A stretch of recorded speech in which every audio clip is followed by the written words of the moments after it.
Welcome, the Northman Coaching Podcast with Gary and AJ. Thanks for tuning in. Building a better you, shoulder to shoulder, brick by brick. Let's go. Good morning, good afternoon, and good evening. Welcome to the Northman Coaching Podcast. Wherever you're tuning in from, I'm your host, Gary Holtz. So today's episode is different. This is the first time that I've sat behind this microphone since my mother has passed away.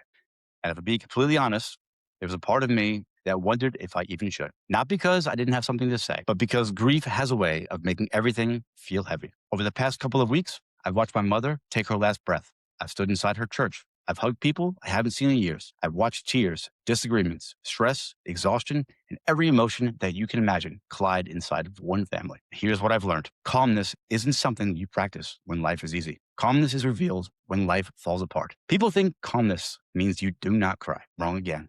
I have been angry. People think calmness means you never feel overwhelmed. Wrong again. Calmness isn't the absence of emotion. Calmness is refusing to let emotion become your master. Because here's the truth. Anybody can stay calm when the bills are paid. Anybody can stay calm when the marriage is good. Anybody can stay calm when the diagnosis comes back clean. Anyone can stay calm when everyone agrees with them. That doesn't impress me. Show me who you become when your world caves in. Show me who you become when someone you love dies. Show me who you become when family drama starts pulling everyone apart. That's where character is exposed. In James 1:19 through 20, James writes, everyone should be quick to listen, slow to speak, and slow to become angry, because human anger does not produce the righteousness that God desires. Notice what he doesn't say. He doesn't say, don't feel. He says, don't surrender. There are moments over the last couple of weeks when I could have reacted. I could have defended myself. I could have argued.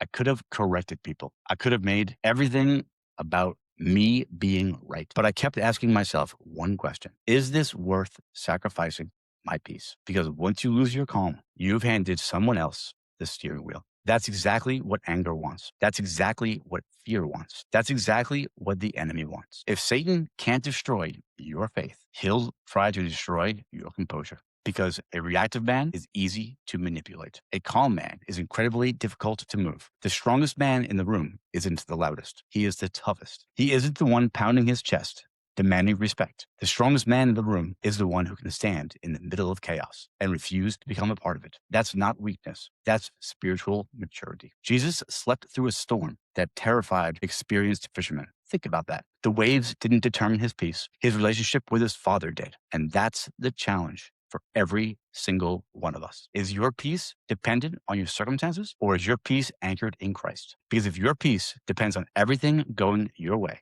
then you do not have peace. You have favorable circumstances. The next time that life punches you in the throat, and it will, don't ask, how do I make this stop? Ask a better question. Who am I becoming while I walk through this? That is the question that changed these past few weeks for me. My mother raised me to be a man of integrity, a man of faith, a man who stands when standing is hard. I can't think of a better way to honor her than to keep becoming that man. So here is my challenge. The next time that you are tempted to react, pause, take one breath, pray before you speak, respond instead of react, because the people around you don't need another source of chaos. They need someone whose calm reminds them that God is still on the throne. Remember this, the way you look on the outside is a direct reflection of what's happening on the inside. Guard your heart, protect your peace, and let your calm become evidence of the one that you trust. Although I have recently lost one follower and one listener, I want to say, Mom, thank you for teaching me with all of your life that strength isn't measured by how loud you are, but by how faithful you stand. I hope I've made you proud. Stand firm, walk humbly, build the man, lead the legacy. Before I wrap this up, guys, I just want to say that this has been a challenging few months for me, but I'm still going to go strong. We've got some new things coming our way with Northman Coaching. AJ is going to be doing a lot of the morning devotionals. I'm going to be going opposite of him on Tuesdays and Thursdays with a new series that work with the morning devotionals. It's going to be the 7 Deadly Sins. So check all those out. Those will be in the morning every weekday, along with the podcast every Sunday still. And if you guys want any one-on-one coaching, please reach out at northmancoaching.com. My schedule is now free. I have slots available. So reach out if you need some coaching. And if you want to join the Brotherhood, go to Northman Coaching, also northmancoaching.com as well, and click Join the Brotherhood. We meet 4 times a week. Monday, Wednesday, and Friday are check-ins. Thursday is our deep dive meeting. So I also wrote an ebook, which is available to you on northmancoaching.com as well. This is completely free. This is to help you get through the first part of a divorce, separation, breakup, or whatever you want to call it. It will teach you to respond versus react. It will really help you become the man that you want to become. And if you can save yourself with this book, then you have a chance at saving your marriage. Other than that, I got nothing else. After you're done with this, guys, check out my good friend Joel Rosario and his wife, Glo Rosario. They have an incredible podcast. It is called Sessions and Lessons, and they drop episodes every single Sunday and Wednesday, and they're on all podcast platforms. Glo Rosario, his wife, has her own podcast, which comes out on Fridays called Glowing Off Script. And Joel also has a book out. It is called May, December End, and I do not have it in front of me.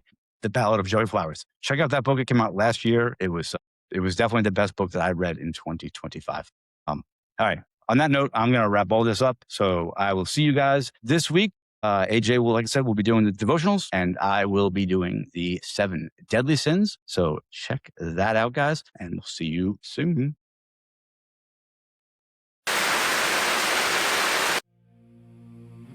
This isn't just a book you read, it's a book you feel. Joel Rosario pulls you straight into the heart of a man wrestling with love, loss, identity, and the ghosts that don't stay buried. The writing is poetic without trying too hard. The characters are flawed in all the right ways, and the emotional weight hits with that slow burn that sticks. He lets the pain breathe. He lets the beauty bleed through. And he shows with a songwriter's touch how a man can break and rebuild himself without losing the heart that made him worth loving in the first place. Available now.